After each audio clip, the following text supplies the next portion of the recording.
پھر وہ اس بچے کو لیے اپنی قوم میں آئی. لوگ کہنے لگے اے مریم یہ تو نے بڑا گناہ کر ڈالا. اے ہارون کی بہن، نہ تیرا باپ کوئی برا آدمی تھا اور نہ تیری ماں بدکار تھی. مریم نے بچے کی طرف اشارہ کیا. لوگوں نے کہا ہم اس سے کیا بات کریں جو کہ ایک گہوارے میں پڑا ہوا چھوٹا بچہ ہے. بچہ بول اٹھا میں اللہ کا بندہ ہوں، اس نے مجھے کتاب دی اور نبی بنایا ہے اور بابرکت کیا ہے جہاں بھی میں رہوں، اور نماز اور زکوٰۃ کی پابندی کا حکم دیا ہے. نماز جو ہے پچھلے انبیاء میں بھی کی شریعت میں بھی تھی. نوعیت اس کی کیا تھی؟ روزے بھی پچھلے انبیاء کی شریعت میں رہے ہیں. جیسے اللہ تعالیٰ فرماتے ہیں نا کہ کتب علیکم الصیام کما کتب علی الذین من قبلکم، تو روزے بھی فرض تھے لیکن نوعیت مختلف تھی. جیسے یہاں چپ کے روزے کی جو ہے وہ بات ہوئی، اسی طرح یہاں نماز یہاں بھی ذکر ہوا. پھر اسی طرح جو ہے وہ حضرت اسماعیل کا ذکر. تو اسی طرح پچھلی شریعتوں میں بھی نماز تھی لیکن وہ تھی کس طرح سے. اسی طرح رکوع سجود تھے یا کوئی اور نوعیت تھی اس کی، یہ ہمیں نہیں پتا. جب تک میں زندہ رہوں اور اپنی والدہ کا حق ادا کرنے والا بنایا اور مجھ کو جبار اور شقی نہیں بنایا. سلام ہے مجھ پر جب میں پیدا ہوا اور جب کہ میں مروں اور جب کہ میں زندہ کر کے اٹھایا جاؤں. یہاں پر دیکھیے بالخصوص یہ خوبیاں جو ہیں اس کا ذکر اس لیے یہاں پر ہوا ہے کیونکہ بنی اسرائیل جو تھے وہ انہی خرابیوں میں جو ہے وہ مبتلا تھے. تو دونوں انبیاء یحییٰ علیہ السلام اور عیسیٰ علیہ السلام دونوں کی خوبیاں جو ہیں ان کو ہائی لائٹ یہاں پر کیا گیا ہے. اے عیسیٰ ابن مریم، یہ ہے عیسیٰ ابن مریم اور یہ ہے اس کے بارے میں وہ سچی بات جس میں لوگ شک کر رہے ہیں. کیا شک تھا؟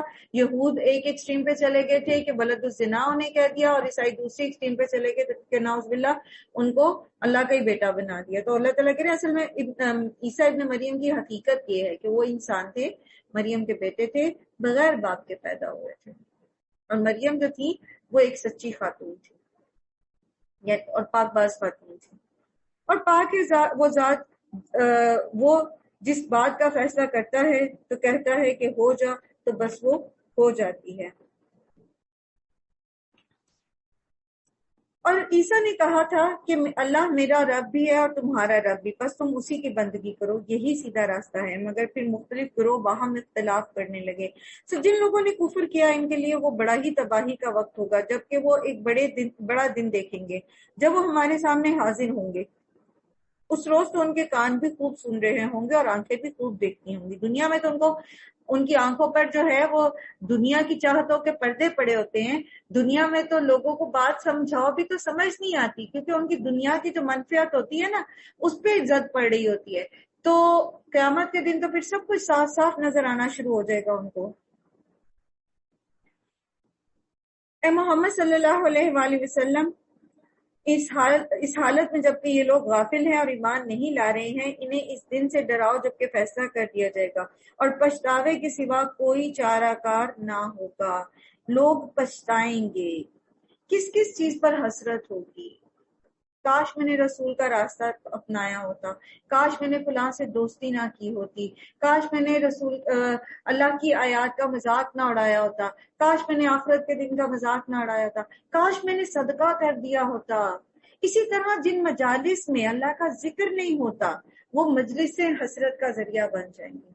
آپ کتنی دیر چیٹنگ کرتے ہیں، آپ گپ شپ کرتے ہیں، آپ فون کالز کرتے ہیں، اگر اس میں اللہ کا ذکر نہیں ہے تو وہ قیامت کے دن وہ بات چیت، وہ چیٹنگ حسرت کا باعث بن جائے گی. اسی طرح وہ بستر پر سونا، وہ نیند حسرت کا باعث بن جائے گی جس سے جب سونے سے پہلے اللہ کا ذکر نہیں کیا گیا ہوگا. اسی طرح چلنا، اگر چلتے ہوئے اللہ کا ذکر نہیں کیا. اسی طرح بیٹھنا، اگر بیٹھتے ہوئے اللہ کا ذکر نہیں کیا. تو یہ ساری چیزیں جو ہیں قیامت کے دن حسرت کا باعث بن جائیں گی، جس دن لوگ پھر پچھتائیں گے. کاش میں نے اپنی جوانی ضائع نہ کی، کاش میں نے دن کے اتنے گھنٹے ان کاموں پہ نہ لگائے ہوتے، کاش میں نے سیکھ لیا ہوتا، میں نے پڑھ لیا ہوتا، میرے پاس جو علم تھا میں نے اس کو دوسرے کو سکھا دیا ہوتا، کہیں میرے لیے کوئی صدقہ جاریہ ہوتا جس کا فیض آج مجھے یہاں ملتا. لیکن اس دن اگر ہم دنیا میں عمل نہیں کریں گے نا تو اس دن پھر ہمارے لیے کچھ بھی نہیں ہے. ابن آدم سے اللہ سبحانہ تعالیٰ 5 چیزوں کے بارے میں پوچھیں گے. اگر وہ جب تک ان کے بارے میں جواب نہیں دے گا نا تو وہ اپنی جگہ سے ہل نہیں سکے گا. جس میں سے ایک سوال یہ ہے کہ عمر کہاں گزاری اور کن کاموں میں اس کو فنا کیا. اور دوسرا سوال یہ ہے کہ جوانی کن کاموں میں برباد کی.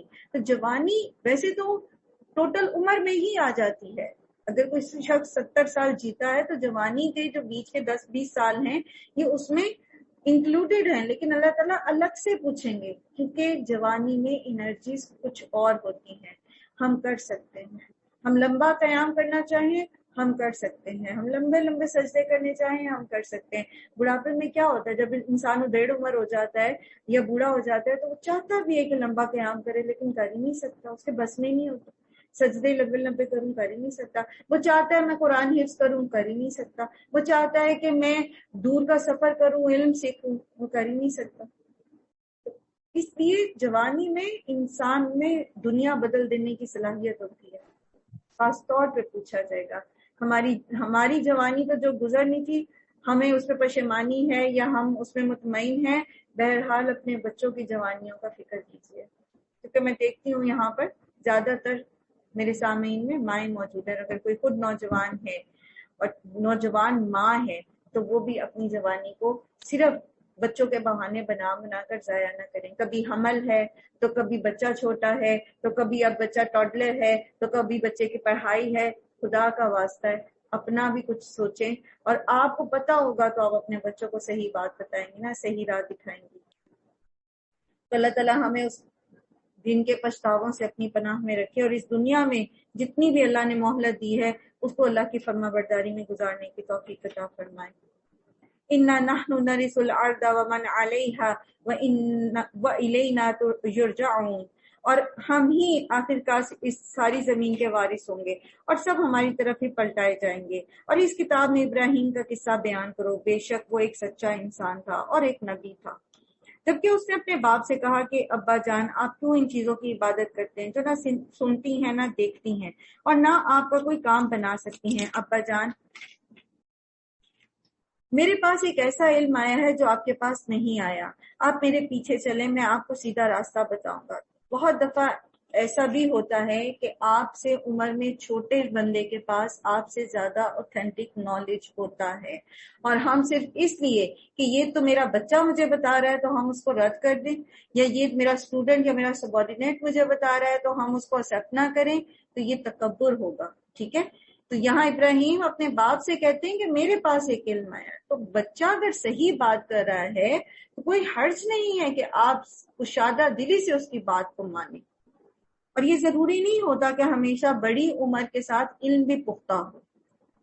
ٹھیک ہے، آپ شیطان کی بندگی نہ کریں، شیطان تو رحمان کا نافرمان ہے. ابا جان مجھے ڈر ہے کہ کہیں آپ رحمان کے عذاب میں مبتلا نہ ہو جائیں اور شیطان کے ساتھی نہ بن کر رہیں. اب باپ نے کہا ابراہیم کیا تو میرے معبودہ سے پھر گیا ہے؟ اگر تو باز نہ آیا تو میں تجھے سنسار کر دوں گا، بس تو اب مجھ سے الگ ہو جا. ابراہیم نے کہا سلام ہے آپ کو، اور اپنے رب سے دعا کروں گا کہ وہ آپ کو معاف کر دے. یہ ہے ابراہیم علیہ السلام کا اسوہ جس پر ہمیں چلنے کا کہا گیا ہے. نبی صلی اللہ علیہ وآلہ وسلم اور ان کے ساتھیوں کو بھی کہا گیا کہ ابراہیم علیہ السلام کے طریقے پہ چلو.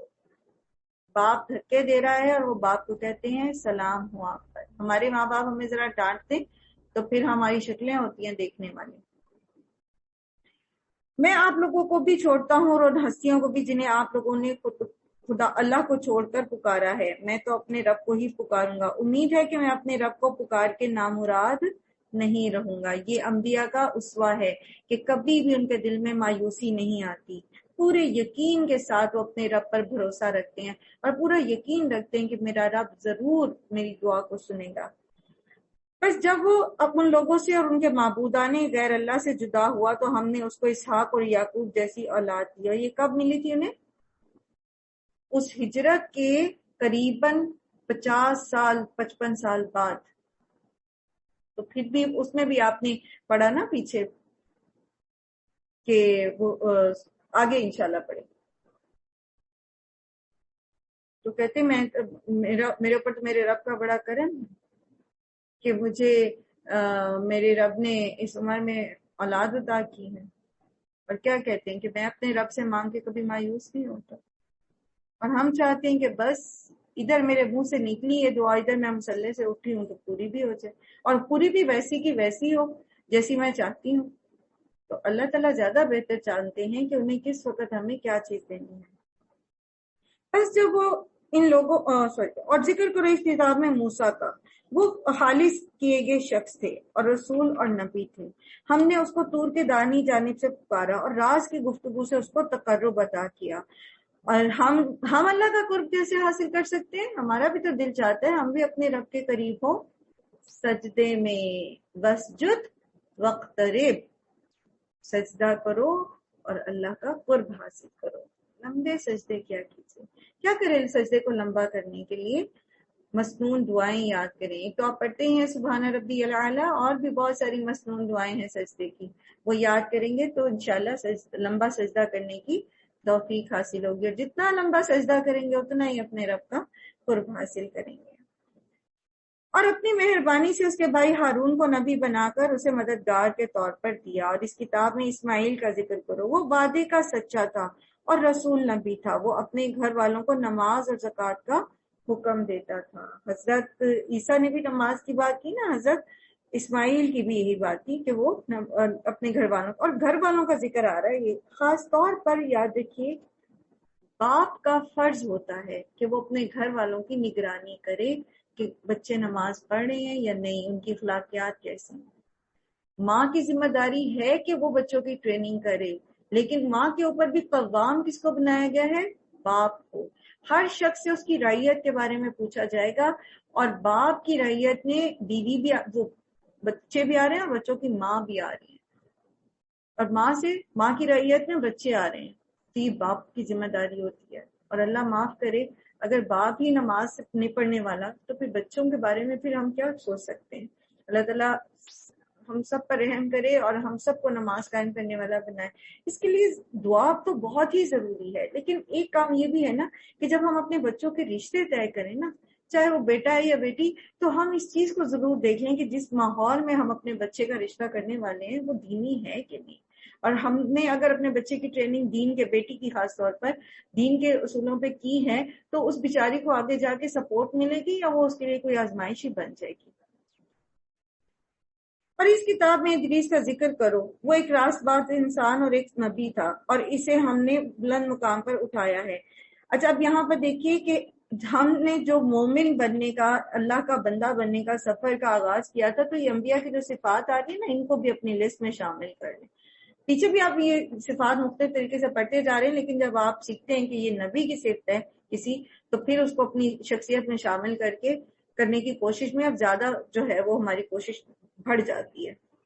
یہ وہ پیغمبر ہیں جن پر اللہ نے انعام فرمایا، آدم کی اولاد میں سے اور ان لوگوں کی نسل سے جنہیں ہم نے نوح کے ساتھ کشتی میں سوار کیا تھا، اور ابراہیم کی نسل سے اور اسرائیل کی نسل سے، اور یہ ان لوگوں میں سے تھے جن کو ہم نے ہدایت بخشی اور برگزیدہ کیا۔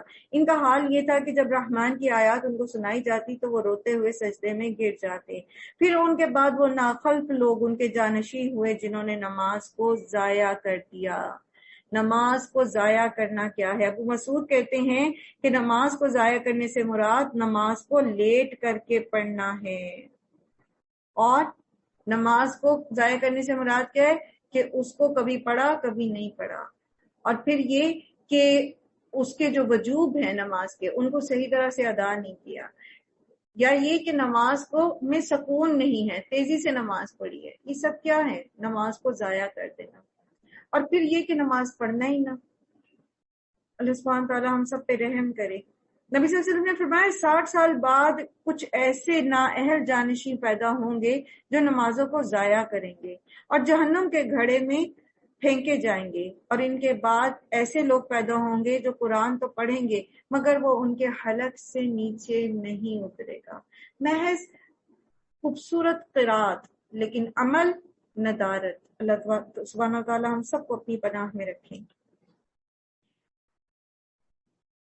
اور نماز قضا ہوتی کیوں ہے؟ عام طور پر اگر ہم دیکھیں تو ہماری نمازیں کیوں قضا ہو رہی ہوتی ہیں؟ جیسے کہ یہ آگے بتا رہے ہیں نا اللہ سبحانہ تعالیٰ کہ ان کے بعد جانشین لوگ آئیں، ایسے جانشین آئیں گے ناخلف قسم کے، جو نماز کو ضائع کریں گے، خواہشات نفس کی پیروی کریں گے۔ تو یہ خواہش نفس کی پیروی ہوتی ہے نا، کبھی ہمیں نیند آتی ہے، ہم سونا چاہتے ہیں، کبھی ہم مارکیٹ جانا چاہتے ہیں، کبھی ہمیں کوئی مسئلہ ہوتا ہے اور کبھی ہمیں کوئی مسئلہ ہوتا ہے، اور ہم اپنے دل کی مانتے ہیں اور نماز ضائع کر دیتے ہیں۔ اسی طرح ہمیں بعض اوقات سستی ہوتی ہے، صرف سستی سے بھی ہم نماز ضائع کر دیتے ہیں۔ اور اسی طرح بعض اوقات لوگوں کا خوف، لوگ کیا کہیں گے، ہم میں سے میجورٹی جو لوگ کسی شادی یا کسی میت پہ جاتے ہیں یا کسی مارکیٹ میں ہوتے ہیں تو نماز کا وقت ہو جاتا ہے تو نماز کیوں نہیں پڑھتی خواتین؟ لوگ کیا کہیں گے؟ لوگ کیا کہیں گے؟ لوگ کہیں گے یہ دیکھو دکھاوا کر رہی ہے۔ تو پھر لوگ کہیں گے تو کہنے دیں، آپ دکھاوا تو نہیں کر رہے نا، آپ کی نیت تو سچی ہے نا۔ لوگ کیا کہیں گے؟ اچھا میں نے تو میک اپ کیا تھا، اب مجھے وضو میرا ٹوٹ گیا تو اب مجھے دوبارہ وضو کرنا پڑے گا، منہ میں جو دھل جائے گا، پھر لوگ کیا کہیں گے کہ میں کیسی لگ رہی ہوں؟ لوگ کیا کہیں گے کہ لوگ یہ کہیں گے کہ تم بعد میں قضا کر کے پڑھ لو۔ اکثر لوگ ایسے مشورے دیتے ہیں نا، ابھی نہ پڑھو بعد میں پڑھ لیں۔ تو یاد رکھیے یہ ناخلف جانشین نہیں بننا، ہم نے اللہ کے رسول صلی اللہ علیہ وسلم کا ناخلف جانشین نہیں بننا، ہم نے ان کا اطاعت گزار جانشین بننا ہے۔ اس سے نمازوں کی حفاظت کریں، مومنین کی، عباد الرحمان کی، اللہ کے نیک بندوں کی، اللہ کے پسندیدہ بندوں کی یہ صفت ہوتی ہے، جو ان بندوں کی جو جنت میں جانے والے ہیں ان کی یہ صفت ہوتی ہے کہ والذین هم علی صلاتہم یحافظون، والذین هم علی صلاتہم دائمون، ہمیشہ پڑھتے ہیں، حفاظت کرتے ہیں اپنی نمازوں کی، چاہے وہ سفر میں ہو چاہے وہ کسی اور جگہ پر ہوں، لیکن نماز کی حفاظت کرتے ہیں۔ بس قریب ہے کہ وہ گمراہی کے انجام سے دو چار ہوں، البتہ جو توبہ کر لیں اور ایمان لے اور نیک عمل اختیار کریں تو وہ جنت میں جائیں گے، ان کی ذرہ برابر بھی حق تلفی نہ ہوگی۔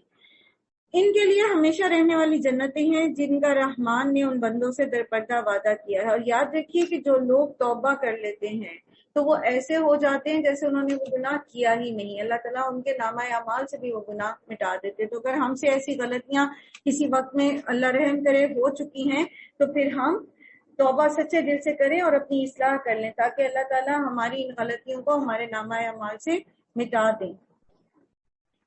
اور یقیناً وہ یہ وعدہ پورا ہو کر رہنے والا ہے، وہاں کو کوئی بےہودہ بات نہ سنیں گے، جو کچھ بھی وہ سنیں گے ٹھیک ہی سنیں گے، اور ان کا رزق ان کو مسلسل صبح و شام ملتا رہے گا۔ یہ ہے وہ جنت جس کا وارث ہم اپنے بندوں میں سے ان کو بنائیں گے جو متقی ہوں گے۔ اے محمد صلی اللہ علیہ وسلم، ہم آپ کے رب کے حکم ہم تمہارے رب کے حکم کے بغیر نہیں اترا کرتے، یہ فرشتے کہہ رہے ہیں، کیونکہ نبی صلی اللہ علیہ وآلہ وسلم کا شوق تھا نا، آپ صلی اللہ علیہ وسلم چاہتے تھے جبرائیل روز روز آئیں، کیونکہ جب وہ آتے تھے نبی صلی اللہ علیہ وسلم قرآن سنتے تھے تو آپ صلی اللہ علیہ وسلم کو سکینت ملتی تھی، حالانکہ وحی کا نزول جو ہے وہ بہت مشکل کیفیت تھی۔ تو پھر انشاءاللہ جب ہم بخاری شریف، اللہ تعالیٰ ہمیں توفیق دے کہ ہم قرآن مکمل کرنے کے بعد بخاری شریف شروع کریں، پھر انشاءاللہ اس میں ہم وہ چیزیں پڑھیں گے۔ تو ہاں، تو یہ وہ آپ صلی اللہ علیہ وسلم شوق رکھتے تھے کہ وہ جلدی جلدی آئیں، تو یہ اس کا جواب ہے یہاں پر کہ اے محمد صلی اللہ علیہ وسلم، ہم آپ کے رب کے حکم کے بغیر نہیں اترا کرتے، جو کچھ ہمارے آگے ہے اور جو کچھ پیچھے ہے اور جو کچھ اس کے درمیان میں ہے، ہر چیز کا مالک وہی ہے، اور آپ کا رب بھولنے والا نہیں ہے، وہ رب ہے آسمانوں اور زمین کا اور ان ساری چیزوں کا جو آسمان اور زمین کے درمیان ہے، بس آپ اس کی بندگی کیجیے اور اس کی بندگی پر ثابت قدم رہیے۔ کیا کوئی اور ہستی آپ کے علم میں اس کی ہم پایا ہے؟ یہ جو جملہ ہے نا، وَمَا كَانَ رَبُّكَ نَسِيًّا، سلف صالحین میں سے کسی کا قول ہے کہ یہ بات مومن کے لیے تو گویا فوار ہے کہ وہ جانتا ہے کہ میرا رب تو نہیں بھولتا، میں چھوٹی چھوٹی نیکی بھی کروں گا تو میرے رب نے اس کو یاد رکھنا ہے، مجھے اس کا اجر ملے گا، اور اگر کسی نے میرے ساتھ زیادتی کی ہے تو میرے رب کو یاد ہے۔ اور یہی جملہ کافر کے دل میں سلاخ کی طرح اتر جاتا ہے، ظالم کے دل میں سلاخ کی طرح اتر جاتا ہے کہ اس کا رب بھولنے والا تو نہیں ہے، دنیا کو نہیں بھی پتا چلا کہ اس نے کیا کیا، رب تو نہیں بھولتا۔ وَمَا كَانَ رَبُّكَ نَسِيًّا، اپنے آپ کو تسلی دیا کریں، اگر کبھی کوئی آپ کے ساتھ زیادتی کرتا ہے اور وہ پکڑا نہیں جاتا اور آپ کو لگتا ہے کہ آپ کو انصاف نہیں ملا، تو وَمَا كَانَ رَبُّكَ نَسِيًّا، اس دنیا میں نہیں پکڑا گیا نا، آخرت تو ہے نا۔ اور میرا رب بھولتا نہیں ہے۔ انسان کیا کہتا ہے کہ واقعی جب میں مر چکوں گا تو پھر زندہ کر کے نکالا جاؤں گا؟ کیا انسان کو یاد نہیں آتا کہ ہم پہلے اس کو پیدا کر چکے جبکہ وہ کچھ بھی نہ تھا؟ تیرے رب کی قسم ہم ضرور ان سب کو اور ان کے ساتھ شیاطین کو بھی گھیر لائیں گے، پھر جہنم کے گرد لا کر انہیں گھٹنوں کے بل گرا دیں گے، پھر ہر گروہ میں سے ہر اس شخص کو چھانٹ کر نکال لیں گے جو رحمان کے مقابلے میں زیادہ سرکش بنا ہوا تھا۔ پھر یہ ہم جانتے ہیں کہ ان میں سے کون سب سے بڑھ کر جہنم میں جھونکے جانے کا مستحق ہے۔ تم میں سے کوئی ایسا نہیں جو جہنم پر وارد نہ ہو۔ ہر شخص پل صراط پہ سے گزرے گا، ہر شخص، چاہے وہ نیک ہو چاہے وہ بد ہو، چاہے وہ نبی ہو چاہے وہ کافر اور فاجر لوگ ہوں، پل صراط پہ سے گزرنا ہے۔ اور پل صراط جو ہے یہ بال سے زیادہ باریک اور تلوار سے زیادہ لوگوں کی اعمال کے حساب سے ان کو نور ملے گا۔ کوئی اپنے اعمال کے حساب سے تیز ہوا کی طرح گزر جائے گا، کوئی تیز رفتار گھوڑے کی سوار کی مانند، کوئی دوڑ کے، کوئی چل کے، اور کوئی جیسا دنیا میں عمل کرتا تھا، کبھی کیا کبھی نہیں، تو وہاں پر بھی کبھی گرے گا کبھی سنبھلے گا۔ اب آپ خود امیجن کر لیں، آپ ایک سنگل اینٹ کی دیوار کے اوپر نہیں چل سکتے، اور آپ کیسے چلتے ہیں اس کے اوپر؟ تو پھر بال کے اوپر چلنا، اور وہ بھی جس کے نیچے جہنم ہو۔ اللہ سبحانہ تعالیٰ ہم سب کو، ہماری نسلوں کو، ہمارے ماں باپ کو، ہمارے ازواج کو اس موقع پر سلامت رکھے۔ یہ وہ موقع ہے جب تمام انبیاء کہہ رہے ہوں گے ربی سلم ربی سلم ربی سلم۔ اللہ تعالیٰ ہم سب کو سلامتی دے وہاں پر بھی۔ تو یہ ایک طے شدہ بات ہے جسے پورا کرنا تیرے رب کا ذمہ ہے۔ پھر ہم ان لوگوں کو بچا لیں گے جو دنیا میں متقی تھے، اور ظالموں کو اسی میں گرا ہوا چھوڑ دیں گے۔ یہ پل صراط کے گرد جو ہے، یہ یہاں پر کچھ جو ہے آنکڑے لگے ہوں گے، جیسے صلہ رحمی کا آنکڑا، جیسے غیبت کا آنکڑا۔ تو جو بھی جرم جس طرح کا کرتا تھا اور جتنا اس کی پکڑ ہوگی اس حساب سے وہ آنکڑے جو ہیں اس کو، کفر اور شرک کے آنکڑے، اور اسی طرح منافقت کے، تو وہ اس کو جہنم میں گرا دیں گے۔ اللہ تعالیٰ اپنی پناہ میں رکھیں۔ ان لوگوں کو جب ہماری کھلی کھلی آیات سنائی جاتی ہیں تو انکار کرنے والے ایمان لانے والوں سے کہتے ہیں کہ ہمیں بتاؤ ہم دونوں گروہ میں سے کون بہتر حالت میں ہے اور کس کی مجلس زیادہ شاندار ہے، حالانکہ ان سے پہلے ہم کتنی ہی ایسی قوموں کو ہلاک کر چکے ہیں جو ان سے زیادہ سر و سامان رکھتی تھیں اور ظاہری شان و شوکت میں ان سے بڑی ہوئی تھیں۔ ان سے کہیے جو شخص گمراہی میں مبتلا ہوتا ہے اسے رحمان ڈھیل دیا کرتا ہے، یہاں تک کہ جب ایسے لوگ وہ چیز دیکھ لیتے ہیں جس کا ان سے وعدہ کیا جاتا ہے، خواہ وہ عذاب الہی ہو یا قیامت کی گھڑی، تب انہیں معلوم ہو جاتا ہے کہ کس کا حال خراب ہے اور کس کا جتھا کمزور۔ اس کے برعکس جو لوگ راہ راست اختیار کرتے ہیں اللہ ان کو راست روی میں ترقی عطا فرماتا ہے، اور باقی رہ جانے والی نیکیاں ہی تیرے رب کے نزدیک جزا اور انجام کے اعتبار سے بہتر ہیں۔ تو سارا کچھ جو دنیا میں ہے وہ تو یہی رہ جانا ہے، والباقیات الصالحات خیر عند ربک ثوابا وخیر مردا۔ تو کام تو نیکی ہی آنی ہے، ان پہ نیک اولاد کام آئے گی، نیکیاں کام آئیں گی، اپنے ہاتھوں سے کیے ہوئے اعمال کام آئیں گے، یا وہ صدقہ جاریہ جو آپ نے کیا وہ کام آئے گا، وہ بھی نیکی ہی ہے ظاہر۔ پھر آپ نے دیکھا اس شخص کو جو ہماری آیات کو ماننے اس کا انکار کرتا اور کہتا ہے کہ میں تو مال اور اولاد سے ہی نوازا جاتا رہوں گا۔ کیا اسے غیب کا پتہ چل گیا ہے یا اس نے رحمان سے کوئی عہد لے رکھا ہے؟ ہرگز نہیں، یہ جو کچھ کہتا ہے اسے ہم لکھ لیں گے اور اس کی سزا میں اور زیادہ اضافہ کریں گے۔ جس سر و سامان اللہ لشکر کا یہ ذکر کر رہا ہے وہ سب ہمارے پاس رہ جائے گا اور یہ اکیلا ہمارے سامنے حاضر ہوگا۔ ان لوگوں نے اللہ کو چھوڑ کر جو کچھ بنا رکھا ہے، جو کچھ خدا بنا رکھے ہیں تاکہ وہ ان کے مددگار ہوں، کوئی مددگار نہ ہوگا، وہ سب ان کی عبادت کا انکار ہی کر دیں گے اور الٹے ان کے مخالف بن جائیں گے۔ کیا تم دیکھتے نہیں ہو کہ ہم نے ان منکرین حق پر شیاطین چھوڑ رکھے ہیں جو انہیں خوب اکسا رہے ہیں؟ اچھا تو اب ان پر نزول عذاب کے لیے بےتاب نہ ہو، ہم ان کے دن گن رہے ہیں، وہ دن آنے والا ہے جب متقی لوگوں کو ہم مہمانوں کی طرح رحمان کے حضور پیش کریں گے اور مجرموں کو پیاسے جانوروں کی طرح جہنم کی طرف ہانک لے جایا جائے گا۔ اس وقت لوگ کوئی سفارش لانے پر قادر نہ ہوں گے بجز اس کے جس نے رحمان کے حضور سے اجازت حاصل کی ہو۔ وہ کہتے ہیں کہ رحمان نے کسی کو بیٹا بنایا ہے، سخت بےہودہ بات ہے جو تم لوگ گھڑ لائے ہو۔ بس قریب ہے کہ آسمان پھٹ پڑے اور زمین شک ہو جائے اور پہاڑ گر جائیں، اس بات پر کہ لوگوں نے رحمان کے لیے اولاد کا دعویٰ کیا۔ رحمان کی یہ شان نہیں ہے کہ وہ کسی کو بیٹا بنائے۔ زمین اور آسمان کے اندر جو بھی موجود ہے سب اس کی حضور بندوں کی حیثیت سے پیش ہونے والے ہیں۔ وہ سب پر محیط ہے اور اس نے ان کو شمار کر رکھا ہے۔ سب قیامت کے روز فردن فردن اس کے سامنے حاضر ہوں گے۔ یقیناً جو لوگ ایمان لے آئے ہیں اور نیک عمل کر رہے ہیں، ان قریب رحمان ان کے لیے دلوں میں محبت پیدا کر دے گا۔ ہمیں بہت فکر ہوتی ہے نا کہ لوگوں کے دل میں ہمارا مقام نہیں ہے یا کیسے بنے، تو آپ اللہ کی فرما برداری کریں، آپ نیک عمل کریں، لوگوں کے دل میں اللہ تعالیٰ خود بخود آپ کی محبت ڈال دے گا۔ بس محمد صلی اللہ علیہ وآلہ وسلم، اس کلام کو ہم نے آسان کر کے آپ کی زبان میں اسی لیے نازل کیا ہے تاکہ آپ پرہیزگاروں کو خوشخبری دے دیں اور ہر دھرم لوگوں کو ڈرائیں۔ اس سے پہلے کتنی ہی قوموں کو ہم ہلاک کر چکے، پھر آج کہیں آپ ان کے نشان نہیں پاتے یا ان کی بھنک بھی کہیں سنائی نہیں دیتی۔ تو دولت، دیگر مراد، لاؤ لشکر، سب کچھ یہیں رہ جائے گا۔ کام کیا آئے گا؟ ہمارا ایمان اور ہمارے نیک اعمال۔ سورہ طٰہٰ، بسم اللہ الرحمن الرحیم۔ طٰہٰ ما انزلنا علیک القرآن لتشقی۔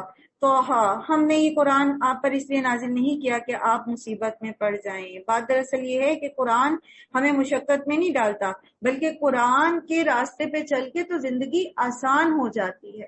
جو لوگ دنیا کی نظر رکھتے ہیں نا، ان کو قرآن پہ عمل کرنا مشکل لگتا ہے، لیکن جو لوگ آخرت پر نظر رکھتے ہیں تو ان کی زندگی تو آسان ہو جاتی ہے قرآن پڑھ کے۔ وہ تو بہت سارے ایسے قلادوں سے جو گلے میں ہم نے اپنی صرف دنیا کی خاطر ڈالے رکھے ہوتے ہیں، ان سے نجات حاصل کر لیتے ہیں، ان پھندوں سے جو ہمارے گلے میں پڑے ہوئے ہوتے ہیں۔ تو قرآن ہمیں ہمارے اوپر مشکل لے کر نہیں آیا، بلکہ ہماری زندگیاں آسان کرنے کے لیے آیا ہے۔ یہ تو ایک یاد دہانی ہے ہر اس شخص کے لیے جو ڈرے، جس کے اندر خشیت ہوگی اسی کو قرآن سمجھ آئے گا۔ نازل کیا گیا ہے اس ذات کی طرف سے جس نے پیدا کیا ہے زمین کو اور بلند آسمانوں کو، اور وہ رحمان ہے جو عرش پر مستوی ہے، مالک ہے ان سب چیزوں کا جو آسمان اور زمین میں ہے اور جو زمین اور آسمان کے درمیان ہے اور جو مٹی کے نیچے ہیں۔ تم چاہے اپنی بات پکار کر کہو یا چپکے سے کہو، بلکہ اس سے مخفی تر بات کو بھی وہ جانتا ہے۔ وہ ہماری باتوں کو، ہمارے اعمال کو، اس سے پیچھے چھپی نیت اور اس نیت کے پیچھے جو موٹیویشن ہوتی ہے، جو محرک ہوتا ہے، اس کو بھی جانتا ہے۔ وہ اللہ ہے، اس کے سوا کوئی معبود نہیں، اس کے لیے بہترین نام ہے۔ تو ایک ٹارگٹ ہمارا یہ بھی ہے، ہم نے شروع کر رکھا ہے الحمدللہ اللہ کی توفیق سے ہی، کہ ہم اسماء الحسنی سیکھ رہے ہیں۔ تو انشاءاللہ العزیز رمضان کے بعد اپنے اس سفر کو بھی جاری رکھیں گے، اور ویسے بھی ہم نے انشاءاللہ کوشش کریں کہ اپنے بچوں کو بھی جو ہے ایٹ لیسٹ اسماء الحسنی کے ترجمے کے ساتھ وہ صرف یاد کروا دیں، اگر وہ چھوٹے ہیں۔ اگر بڑے ہیں تو پھر آپ جب خود ماشاءاللہ سیکھ رہے ہیں تو وہ بھی ان کو ساتھ سکھائیے۔ اور تمہیں کچھ موسیٰ کی خبر بھی پہنچی ہے جبکہ اس نے ایک آگ دیکھی اور اپنے گھر والوں سے کہا ذرا ٹھہرو، میں نے ایک آگ دیکھی ہے، شاید کہ تمہارے لیے ایک آدھ انگارہ لے آؤں یا اس آگ پر مجھے راستے کے متعلق کوئی رہنمائی مل جائے۔ یہ مدین سے واپس مصر کا جو سفر تھا وہاں کا واقعہ ہے۔ وہ وہاں پہنچے تو پکارا گیا کہ اے موسیٰ، میں ہی تیرا رب ہوں، جوتیاں اتار دے اور وادی مقدس طویٰ میں تو ہے اور میں نے تجھ کو چن لیا ہے۔ سن جو کچھ وحی کیا جاتا ہے، میں ہی اللہ ہوں، میرے سوا کوئی معبود نہیں ہے، بس تو میری بندگی کر اور میری یاد کے لیے نماز قائم کر۔ وَأَقِمِ الصَّلَاةَ لِذِكْرِي، ہمیں بھی نماز اللہ کی یاد کے لیے قائم کرنی چاہیے، محض اس لیے کہ فرض ہے اور ہمارے بندے پڑھ لیں نہیں۔ اس طرح نماز پڑھیں جیسے آپ اپنے کسی بہت پیارے اور کسی بہت محسن اور اپنے کسی ایسے کے لیے کو یاد کرتے ہیں نا، جس سے آپ کا بہت مضبوط تعلق ہے، اور آپ اس کو یاد کرنے کے لیے وقت اسپیئر کرتے ہیں، بیٹھ کے آپ اس کی یاد میں گم ہو جاتے ہیں، پتہ ہی نہیں چلتا کہ جی اتنا ٹائم گزر گیا۔ ہم نماز پڑھتے تو ہم گھڑی پہ دیکھتے رہتے ہیں، اچھا اتنی دیر ہو گئی، اب میں نے یہ کام کرنا ہے، اب یہ کرنا ہے۔ ایسے یاد کر، ایسی نماز پڑھیں کہ اس نماز سے اتنا سکون حاصل ہو کہ صرف نماز سے مزہ آئے ہمیں اور باقی کاموں میں دل ہی نہ لگے، اور پھر اللہ کی یاد میں مگن ہو کہ بس کسی طرح نماز کا وقت ہو جائے اور میں نماز پڑھوں۔ وہ نوجوان جس کا دل مسجد میں اٹکا رہتا ہے یعنی ایک نماز کے بعد دوسری نماز میں اس کا دھیان رہتا ہے تو اس کو عرش کا سایہ نصیب ہوگا۔ قیامت کی گھڑی ضرور آنے والی ہے، میں اس کا وقت مخفی رکھنا چاہتا ہوں تاکہ ہر کوئی اپنی کوشش کے مطابق بدلہ پائے۔ جب کوئی ایسا شخص جو اس پر ایمان نہیں لاتا اور اپنی خواہش نفس کا بندہ بن گیا ہے، تجھ کو اس گھڑی کی فکر سے نہ روک دے۔ لوگ اگر آخرت کی فکر نہیں کرتے اور دنیا ہی میں مگن ہیں اور دنیا ہی کے پیچھے بھاگتے چلے جانا چاہتے ہیں، دنیا ہی میں کے ساتھ جو ہے وہ اپنا منتہا نظر اس کو بنائے ہوئے ہیں، تو لوگوں کے پیچھے نہ لگے۔ ہمیں یہ بار بار اللہ تعالیٰ نے سکھایا کہ اکثریت کے پیچھے نہیں چلنا۔ اگر لوگ آخرت کو نہیں مانتے اور ان کا مطلب شعوری ایمان نہیں ہے اس پر، مسلم ہم مانتے تو ہیں لیکن ہم عمل سے انکار کرتے ہیں آخرت کا، تو اگر لوگ ایسا کرتے ہیں تو ہمیں ویسا نہیں کرنا، بلکہ ہمیں آخرت کے لیے کانشیس رہنا ہے، ورنہ تو ہلاکت میں پڑ جائے گا۔ اور اے موسیٰ یہ تیرے ہاتھ میں کیا ہے؟ موسیٰ نے جواب دیا، یہ میری لاٹھی ہے، اس پر میں ٹیک لگا کر چلتا ہوں، اس سے اپنی بکریوں کے لیے پتے جھاڑتا ہوں اور بہت سی کام لیتا ہوں۔ فرمایا پھینک دے اس کو موسیٰ۔ انہوں نے پھینک دیا تو وہ یکایک ایک سانپ تھا جو دوڑ رہا تھا۔ فرمایا پکڑ لو اسے اور ڈرو نہیں، ہم اسے پھر ویسا ہی بنا دیں گے جیسے کہ یہ پہلے تھی، اور ذرا اپنا ہاتھ اپنی بغل میں دبا، چمکتا ہوا نکلے گا بغیر کسی تکلیف کے۔ یہ دوسری نشانی ہے اس لیے کہ ہم تجھے بڑی نشانیاں دکھانے والے ہیں۔ اب تو فرعون کے پاس جا، وہ سرکش ہو گیا ہے۔ موسیٰ نے عرض کیا، پروردگار میرا سینہ کھول دے۔ رب اشرح لی صدری ویسر لی امری واحلل عقدۃ من لسانی یفقہوا قولی۔ تو کوئی بھی کام کرنے لگے تو دعا کریں کہ اللہ تعالیٰ اس کے لیے میرا شرح صدر کر دے، اس کام کو میرے لیے آسان کر دے تاکہ سہولت کے ساتھ میں وہ کام کر سکوں۔ موسیٰ نے کہا، پروردگار میرا سینہ کھول دے اور میرے کام کو میرے لیے آسان کر دے اور میری زبان کی گرہ سلجھا دے تاکہ لوگ میری بات سمجھ سکیں، اور میرے لیے میرے اپنے کنبے سے ایک وزیر مقرر کر دے، ہارون کو جو میرا بھائی ہے، اس کے ذریعے سے میرا ہاتھ مضبوط کرے اور اس کو میرے کام میں شریک کر دے تاکہ ہم تیری خوب تسبیح بیان کریں اور تیرا خوب ذکر کریں۔ تو ہمیشہ ہمارے حال پر نگران رہا ہے۔ یاد رکھیے کہ جب یہاں پر اکٹھے بیٹھ کے کرنے کے کام کی طرف اشارہ ہے نا، مل کے بھائی کے ساتھ مل کر میں تیری تسبیح بیان کروں، میں تیرا ذکر کروں، تیرا ذکر بلند کروں۔ تو جب ہم اپنے کسی دوست کے ساتھ ہوتے ہیں، اپنے کسی بہن بھائی کے ساتھ ہوتے ہیں، تو ذرا سوچیں ہم کیا باتیں کرتے ہیں، اس میں اللہ کا ذکر کتنی دفعہ آتا ہے، ہم اس میں کس طرح کی باتیں کرتے ہیں، موضوع گفتگو زیادہ تر کیا ہوتے ہیں۔ کہیں یہ باتیں ہمارے لیے حسرت کا سبب نہ بن جائیں۔ ہمیں کوشش کرنی چاہیے کہ اپنی باتوں میں اللہ کا ذکر کرتے رہیں، چاہے وہ سبحان اللہ اور الحمدللہ اور ماشاء اللہ جیسے الفاظ ہی کیوں نہ ہو، لیکن اللہ کا ذکر لازمی کیجیے۔ فرمایا دیا گیا تجھے جو تو نے مانگا ہے موسیٰ، ہم نے پھر تجھ پر ایک احسان کیا، یاد کرو وہ وقت جبکہ ہم نے تمہاری ماں کو اشارہ کیا، ایسا اشارہ جو وحی کے ذریعے سے ہی کیا جاتا ہے کہ اس بچے کو صندوق میں رکھ دے اور صندوق کو دریا میں چھوڑ دے، دریا اسے ساحل پر پھینک دے گا اور اسے میرا دشمن اور اس بچے کا دشمن اٹھا لے گا۔ میں نے اپنی طرف سے تجھ پر محبت طاری کر دی تھی۔ یعنی ایسا ہوا کہ فرعون تو تمام بچوں کو قتل کرا رہا تھا بنی اسرائیل کے، لیکن موسیٰ علیہ السلام کے چہرے پر اللہ سبحانہ تعالیٰ نے ایسی معصومیت اور ایسی محبت ڈال دی کہ جب فرعون کی بیوی نے کہا کہ ہم اسے اپنا بیٹا بنا لیں تو فرعون منع نہیں کر سکا، ورنہ وہ تو اتنا جابر تھا تو وہ مروا سکتا تھا، لیکن اللہ تعالیٰ کی طرف سے چونکہ موسیٰ علیہ السلام نے پلنا فرعون کے محل میں تھا تو اس کے لیے ایک اللہ تعالیٰ نے سبب مہیا کیا کہ ان کے اوپر محبت جو ہے وہ ڈال دی اور ایسے انتظام کیا کہ تو میری نگرانی میں پالا جائے۔ یاد کر جب کہ تیری بہن چل رہی تھی، پھر جا کر کہتی ہے میں تمہیں اس کا پتہ دوں جو اس بچے کی پرورش اچھے طریقے سے کرے، اس طرح ہم نے تجھے پھر تیری ماں کے پاس پہنچا دیا تاکہ اس کی آنکھیں ٹھنڈی رہیں اور وہ رنجیدہ نہ ہو۔ ہمیں بھی دعا کرنی چاہیے نا، ربنا ہب لنا من ازواجنا وذریاتنا قرۃ اعین وجعلنا للمتقین اماما۔ عباد الرحمن کی دعا ہے یہ، تو اپنی دعاؤں میں جو رمضان میں آپ قبولیت کے اوقات ہوتے ہیں بہت دعا کریں اللہ تعالیٰ سے کہ اللہ تعالیٰ ہماری اولاد کو اور ہمارے ازواج کو ہماری آنکھوں کی ٹھنڈک بنا کے رکھ. اور نیک لوگوں کی آنکھوں کی ٹھنڈک کیا چیز میں ہوتی ہے؟ کہ وہ اللہ کے فرما بردار بن کے رہیں.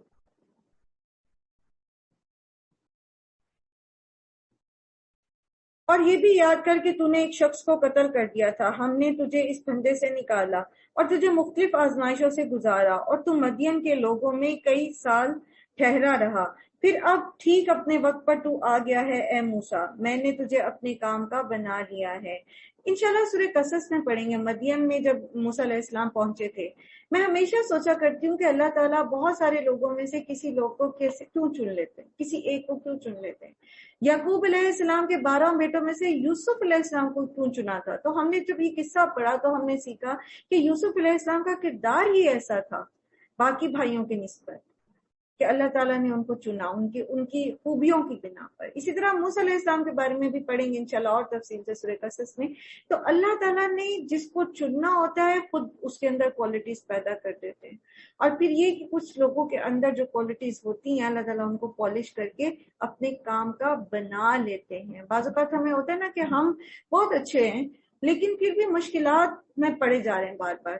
تو پھر وہ کیا ہے، وہ یوسف علیہ السلام کا قصہ یاد کر لیجئے، وہ محمد صلی اللہ علیہ وسلم کی زندگی یاد کر لیجئے، وہ موسیٰ علیہ السلام کا قصہ یاد کر لیجئے کہ اللہ تعالیٰ مختلف آزمائشوں کی بھٹیوں سے گزار کر ہمیں پالش کرتے ہیں تاکہ وہ ہمیں چنے، ہم سے کوئی اچھا بڑا کام لے جو سراسر ہمارے ہی فائدے کا ہے، کیونکہ آخرت میں اجر تو ہمیں ہی ملنا ہے.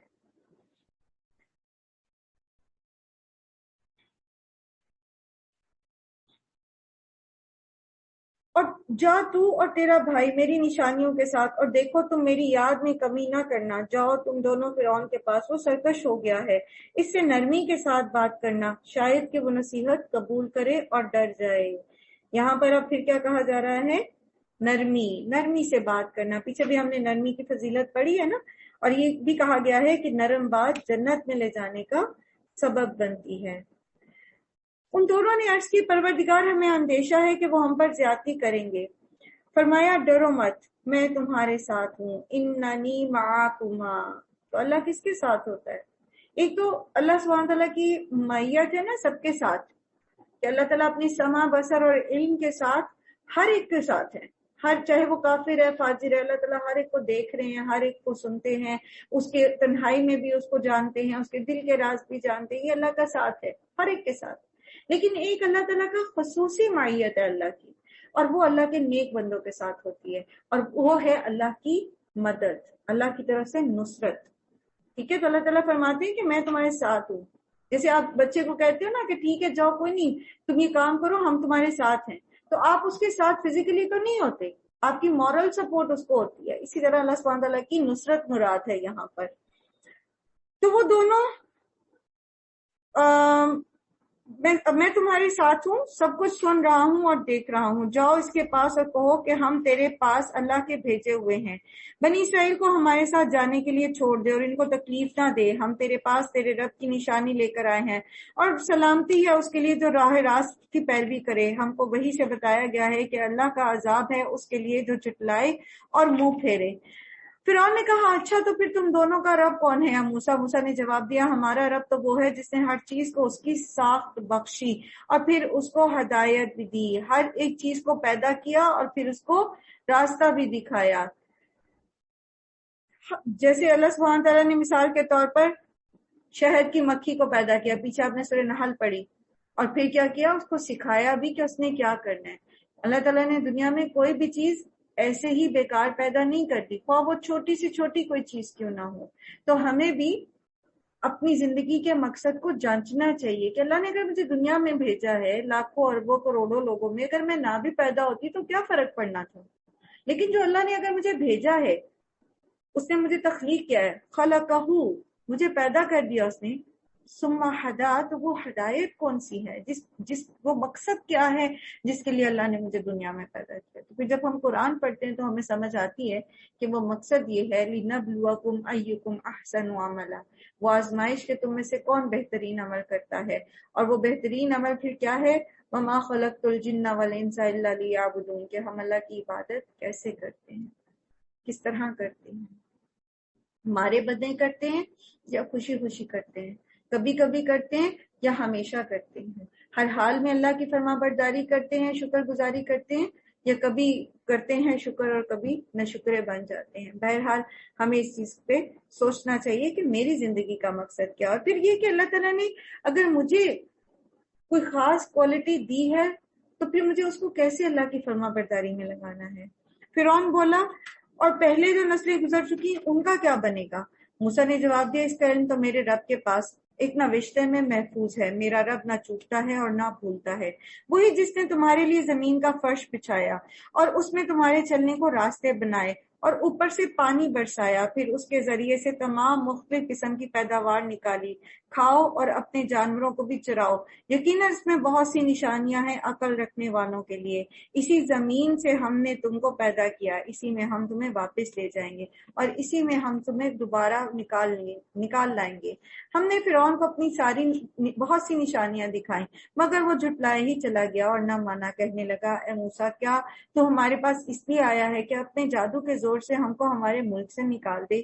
اچھا، ہم بھی تیرے مقابلے میں ویسا ہی جادو لاتے ہیں، طے کر لے کب اور کہاں مقابلہ کرنا ہے۔ نہ ہم اس قرارداد سے پھریں گے اور نہ تم پھرنا، کھلے میدان میں سامنے آ جا۔ موسیٰ نے کہا، جشن کا دن طے کرتے ہیں، اور دن چڑھے سب لوگ جمع ہو۔ فرعون نے پلٹ کر اپنے سارے ہتھ کنڈے جمع کیے اور مقابلے میں آ گیا۔ موسیٰ نے عین موقع پر گروہ مخالف سے مخاطب ہو کر کہا کہ شامت کے مارو، نہ جھوٹی تہمتیں باندھو اللہ پر، ورنہ وہ ایک سخت عذاب سے تمہارا ستیہ ناش کر دے گا۔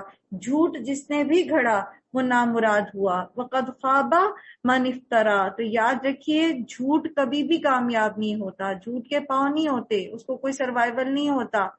تو جھوٹ بول کے اگر ہم عارضی طور پر کوئی فائدہ حاصل کر بھی لیں گے یا اپنی کوئی شو بنا بھی لیں گے یا کسی مصیبت سے بچ بھی جائیں گے تو بالآخر ہم اسی میں پڑنے والے ہیں۔ اللہ تعالیٰ ہمارے وقت خواب من افترا، جو جھوٹ گڑتا ہے تو وہ نامراد رہتا ہے، تو اللہ سے زیادہ کون سچ کہنے والا ہے؟ یہ سن کر ان کے درمیان اختلاف رائے ہو گیا اور وہ چپ کے باہم مشورے کرنے لگے۔ آخرکار کچھ لوگوں نے کہا، یہ دونوں تو محض جادوگر ہیں، ان کا مقصد یہ ہے کہ اپنے جادو کے زور سے تم کو تمہاری زمین سے بے دخل کر دیں اور تمہارے مثالی طریقہ زندگی کا خاتمہ کر دیں۔ یہی خوف ہوتا ہے لوگوں کو کہ اگر دین کی طرف آگے تو ہمیں اپنا سارا لائف سٹائل چینج کرنا پڑ جائے گا، تو اس لیے پھر وہ دین کی طرف آتے ہی نہیں۔ اللہ ہم پر رحم کرے۔ اپنی ساری تدبیریں آج اکٹھی کر لو اور ایکا کر کے میدان میں آؤ، بس یہ سمجھ لو کہ آج جو غالب رہا وہی جیت گیا۔ یہ جادوگر آپس میں، اور فرعون کے جو تھے نا بندے، وہ آپس میں باتیں کرتے تھے۔ جادوگر بولے، موسیٰ تم پھینکتے ہو یا پہلے ہم پھینکیں؟ موسیٰ نے کہا، تم ہی پھینکو۔ یکایک ان کی رسیاں اور لاٹھیاں ان کے جادو کے زور سے موسیٰ کو دوڑتی ہوئی محسوس ہوئی اور موسیٰ اپنے دل میں ڈر گیا۔ یہ فطری انسانی رد عمل تھا۔ ہم نے کہا، موسیٰ ڈرو مت، تم ہی غالب آنے والے ہو، جو کچھ تمہارے ہاتھ میں ہے اس کو پھینکو، یعنی اپنی لاٹھی کو، وہ ابھی ان کی ساری بناوٹی چیزوں کو نگل جائے گا۔ یہ جو کچھ بنا کر لائے ہیں یہ تو جادوگر کا فریب ہے، اور جادوگر کبھی کامیاب نہیں ہو سکتا، خواہ وہ کسی ہی شان سے آئے۔ آخر کو یہی ہوا، سارے جادوگر سجدے میں گرا دیے گئے اور وہ پکار اٹھے، مان لیا ہم نے ہارون اور موسیٰ کے رب کو۔ فرعون نے کہا، کیا تم ایمان لے آئے اس سے پہلے کہ میں تمہیں اجازت دیتا؟ معلوم ہو گیا کہ یہ تمہارا ہی استاد ہے جس نے تمہیں جادوگری سکھائی ہے۔ دیکھیں، جادوگروں نے فوراً ایمان قبول کر لیا، حالانکہ انہیں پتا تھا کہ اس کا نتیجہ کیا نکلے گا، انہیں اندازہ تھا کہ فرعون ہمیں چھوڑے گا نہیں، لیکن فرعون نے پھر بھی نہیں بات مانی۔ جادوگروں کو یہ خوف نہیں تھا نا کہ ہمیں مثالی طریقے زندگی بدلنا پڑ جائے گا، وہ عام لوگ ہوں گے، لیکن فرعون کو تو خدا بن کے بیٹھا ہوا تھا۔ تو جس کو اپنے اقتدار کا خوف ہوتا ہے نا کہ یہ نہ چھن جائے، تو پھر حق سامنے آ بھی جائے تو وہ قبول نہیں کرتا۔ اچھا، میں تمہارے ہاتھ اور پاؤں مخالف سمت سے کٹواتا ہوں اور کھجور کے تنوں پر تم کو سولی دیتا ہوں، پھر تمہیں پتا چل جائے گا کہ ہم دونوں میں سے کس کا عذاب زیادہ سخت اور دیرپا ہے۔ جادوگروں نے جواب دیا، قسم ہے اس ذات کی جس نے ہمیں پیدا کیا، یہ ہرگز نہیں ہو سکتا کہ ہم روشن نشانیاں دیکھ لینے کے باوجود بھی تجھے ترجیح دیں۔ تو جو کرنا چاہتا ہے کر لے، زیادہ سے زیادہ بس اس دنیا کی زندگی کا فیصلہ کر سکتا ہے۔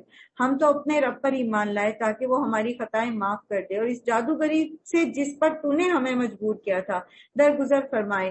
اللہ ہی اچھا ہے اور وہی باقی رہنے والا ہے۔ حقیقت یہ ہے کہ جو مجرم بن کر اپنے رب کے حضور حاضر ہوگا اس کے لیے جہنم ہے، جس میں وہ نہ جیے گا نہ مرے گا، اور جو اس کے حضور مومن کی حیثیت سے حاصل ہوگا جس نے نیک عمل کیے ہوں گے، ایسے سب لوگوں کے لیے بلند درجے ہیں، سدا بہار باغ ہیں جن کے نیچے نہریں بہہ رہی ہوں گی، ان میں وہ ہمیشہ رہیں گے۔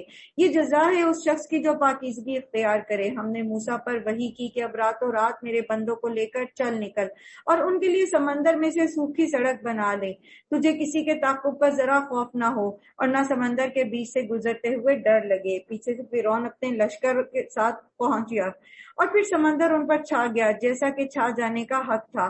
فرعون نے اپنی قوم کو گمراہ کیا اور وہ کوئی صحیح رہنمائی کرنے والا نہ تھا۔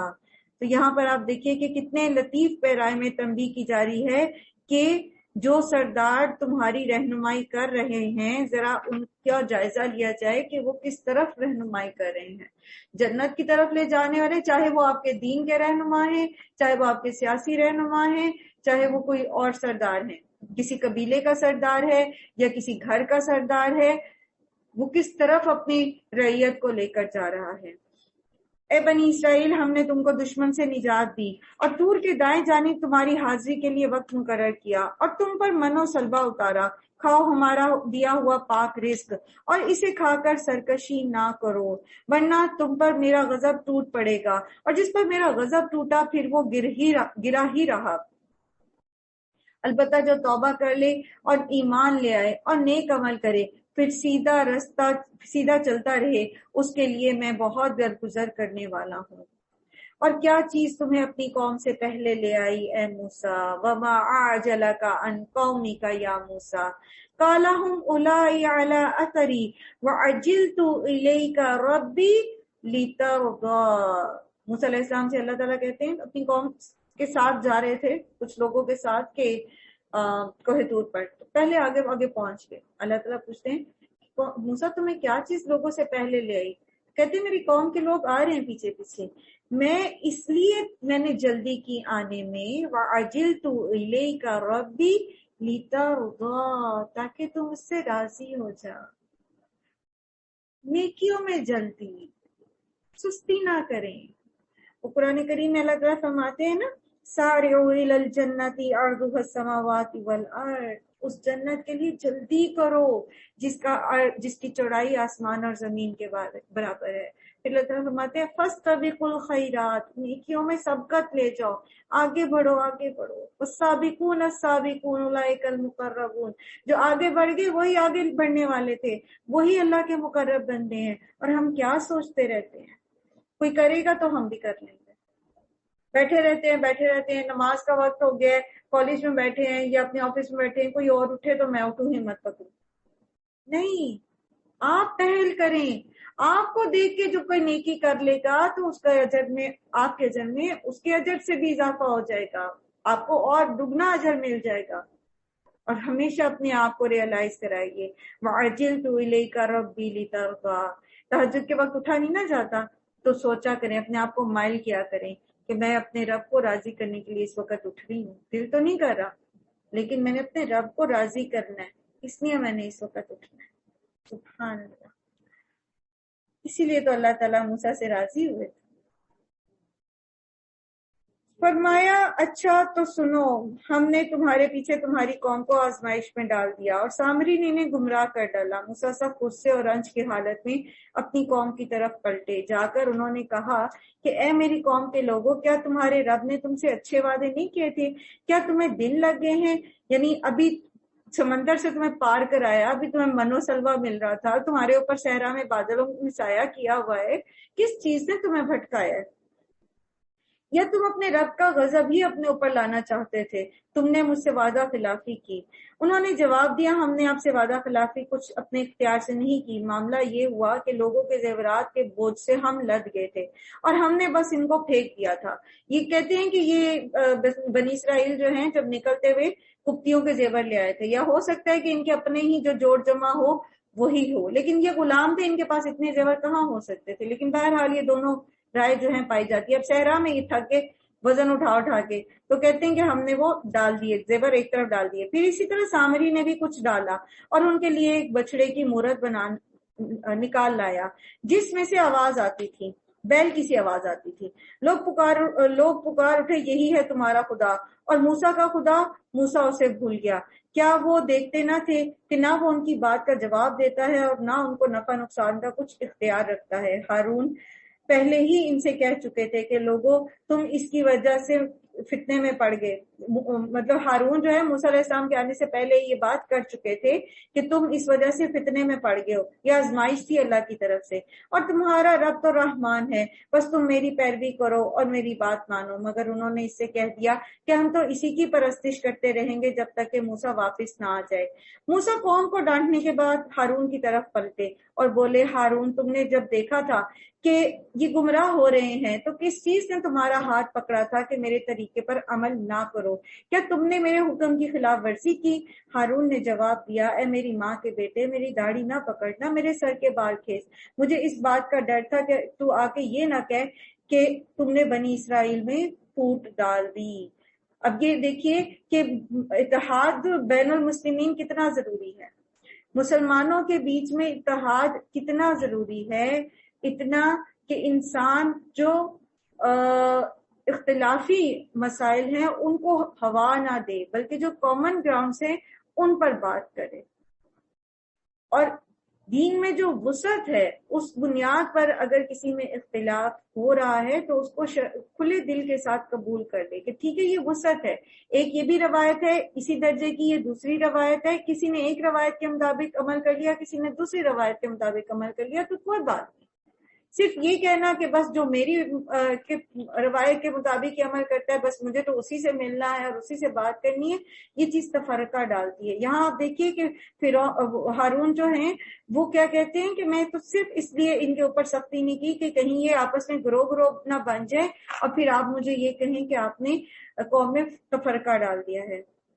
موسیٰ نے کہا، ہے سامری تیرا کیا معاملہ؟ اس نے جواب دیا، میں نے وہ چیز دیکھی جو ان لوگوں کو نظر نہ آئی، بس میں نے رسول کی نقش قدم سے ایک مٹی اٹھا لی اور اس کو ڈال دیا، میرے نفس نے مجھے کچھ ایسا ہی سجھایا۔ موسیٰ نے کہا، اچھا اب تو جا، ساری زندگی تو یہی پکارتے رہنا کہ مجھے نہ چھونا۔ کہتے اس کو کوڑ کا مرض ہو گیا تھا، اور تیرے لیے باز پرس کا ایک وقت مقرر ہے جو تجھ سے ہرگز نہ ٹلے گا، اور دیکھ اپنے اس خدا کو جس پر تو ریجھا ہوا تھا، اب ہم اسے جلا دیں گے اور ریزہ ریزہ کر کے دریا میں بہا دیں گے۔ لوگوں تمہارا معبود تو بس ایک اللہ ہی ہے جس کے سوا کوئی اور معبود نہیں، ہر چیز پر اس کا علم حاوی ہے۔ تو بات دراصل یہ ہے کہ برائی کو اس کی جڑ سے کاٹ دینا ضروری ہے۔ آپ کو کوئی مجسمے ملے ہیں جن کی کسی وقت میں پوجا کی جاتی ہے، تو آپ یہ نہیں کہہ سکتے کہ اب ہم اس کو آثار قدیمہ والوں کو بیچ کے پیسے کما لیں، بہتر ہے کہ ان کو ڈسپوز آف کر دیا جائے۔ جو برائی ہے وہ برائی ہی ہے۔ اسی طرح اگر کوئی چیز ہمیں جو ہے وہ کوئی محرک بنتی ہے ہمارے لیے کسی برائی کا، تو پھر ضروری ہے کہ اس چیز کو ہم اپنے سے دور کر دیں۔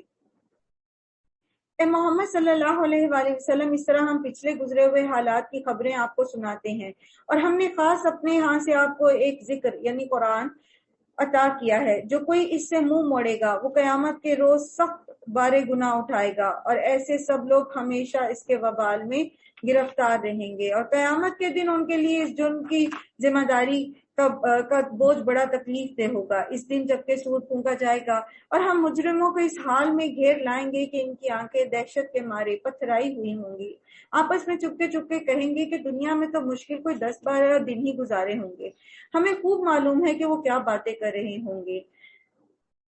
ہم یہ بھی جانتے ہیں کہ اس وقت ان میں جو سب سے زیادہ محتاط اندازہ لگانے والا ہوگا وہ کہے گا کہ نہیں، بس دنیا کی زندگی ایک دن کی زندگی تھی، 10-12 دن بھی نہیں جیے، بس ایک دن ہی جیے ہو۔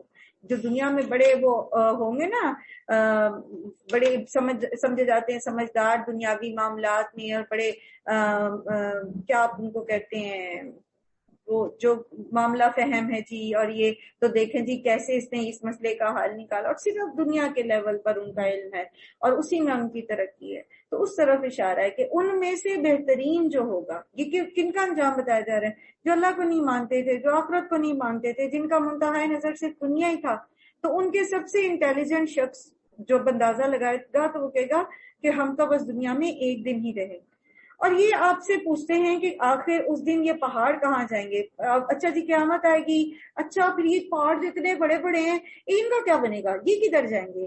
تو آپ ان سے کہہ دیجئے کہ میرا رب ان کو دھول بنا کر اڑا دے گا، اور زمین کو ایسا ہموار چٹیل بنا دے گا کہ اس میں تمہیں کوئی بل اور سلوٹ نہ نظر آئے گی۔ اس روز سب لوگ منادی کے پکار کے پر سیدھے چلے آئیں گے، کوئی ذرا اکڑ نہ سکے گا، اور آوازیں رحمان کے آگے دب جائیں گی، ایک سرسراہٹ کے سوا تم کچھ بھی نہ سنو گے۔ یومئذ لا تنفع الشفاعۃ الا من اذن له الرحمن ورضی له قولا، اس دن کوئی شفاعت کارگر نہ ہوگی الا یہ کہ کسی کو رحمان ہی اس کی اجازت دے اور وہ اس کی بات سننا پسند بھی کرے۔ اور جگہ بھی اس موضوع کے بارے میں آیات آئی ہے نا، جیسے من ذا الذی یشفع عندہ الا باذنہ، اللہ کی اذن کے بغیر کوئی بھی شفاعت نہیں کر سکے گا۔ دنیا میں ہمارے ہاں ایسے لوگ بھی پائے جاتے ہیں نا جن کے ایسے عقیدے ہیں کہ جی فلاں تو اس وقت تک جنت میں نہیں جائے گا جب تک کہ وہ ہمیں بھی ساتھ جنت میں نہ لے کے جائے، اور یہ بہت ضروری ہے کہ کوئی فلاں موجود ہو دنیا میں، کوئی ایسا موجود ہو جس کو ہم اپنا سہارا بنا لیں۔ تو اللہ تعالیٰ فرما رہے ہیں کہ قیامت کے دن کوئی بھی جو ہے اللہ کی اجازت کے بغیر بول بھی نہیں سکے گا، اور شفاعت بھی وہی کر سکے گا جس کو اللہ تعالیٰ اذن دیں گے۔ اور پھر ایک اور جگہ پڑھتے ہیں وَيَوْمَ يَقُومُ الرُّوحُ وَالْمَلَائِكَةُ صَفًّا لَا يَتَكَلَّمُونَ إِلَّا مَنْ أَذِنَ لَهُ الرَّحْمَنُ وَقَالَ صَوَابًا، سورہ نبا میں، کہ وہ دن جب روح اور ملائکہ سب صف بستہ کھڑے ہوں گے اور ذرا بات نہیں کر سکیں گے مگر صرف وہی بول سکے گا جسے رحمان اجازت دے اور وہ ٹھیک بات کہے۔ تو جو دنیا میں گناہوں پر ڈھٹائی صرف اس زوم میں کرتے ہیں کہ فلاں اور فلاں ہمیں بچا لیں گے، تو بات دراصل یہ ہے کہ بات وہاں وہی کر سکے گا جو صحیح بات کرے، یہ آئیں بائیں شاید تو کوئی بھی نہیں کر سکے گا وہاں پر۔ اور بھی بہت ساری جگہوں پر جو ہے یہ موضوع آتا ہے قرآن کریم میں۔ وہ لوگوں کا اگلا پچھلا سب حال جانتا ہے اور دوسروں کو اس کا پورا علم نہیں ہے۔ لوگوں کے سر اس حی القیوم کے سامنے جھک جائیں گے، نامراد ہوگا وہ اس وقت جو کسی ظلم کا بار گناہ اٹھائے ہوئے ہو، اور کسی ظلم یا حق تلفی کا خطرہ نہ ہوگا اس شخص کو جو نیک عمل کرے اور وہ مومن بھی ہو۔ تو یاد رکھیے فقط ایمان یا صرف عمل صالح نجات کا ذریعہ نہ ہوں گے، بلکہ یہ دونوں چیزیں ملیں گی تو پھر فوز العظیم، پھر فلاح حاصل ہوگی، پھر یہ ہوگا کہ جنت میں داخل کر دیا جائے جہنم سے بچا کر۔ اور اے محمد صلی اللہ علیہ وآلہ وسلم، اسی طرح ہم نے اسے قرآن عربی بنا کر نازل کیا ہے اور اس میں طرح طرح کی تنبیہات کی ہیں، شاید کہ یہ لوگ کجروی سے بچیں یا ان میں کچھ ہوش کے آثار پیدا ہوں، یعنی یہ کچھ سوچ سمجھ لیں۔ بس بالا و برتر ہے اللہ بادشاہ حقیقی۔ اور دیکھیں قرآن پڑھنے میں جلدی نہ کریں جب تک کہ آپ کی طرف اس کی وحی تکمیل کو نہ پہنچ جائے، اور دعا کریں وَقُلْ رَبِّ زِدْنِي عِلْمًا۔ تو اللہ کے رسول صلی اللہ علیہ وسلم کو یہ دعا سکھائی جا رہی ہے، ربی زدنی علما۔ تو ہمیں کتنی ضرورت ہے کہ ہم ہر وقت ہمیشہ یہ دعا کرتے رہیں، اور کبھی بھی یہ نہ سمجھیں کہ میں نے تو قرآن کورس کمپلیٹ کر لیا ہے، میں نے تو ایک دفعہ قرآن پڑھ لیا ہے، یا میرے گھر میں تو بہت ساری تفاسیر ہیں اور میرے پاس بہت علم آ گیا ہے۔ اللہ کے رسول صلی اللہ علیہ وسلم سے کہا جا رہا ہے قل ربی زدنی علما، ربی زدنی علما۔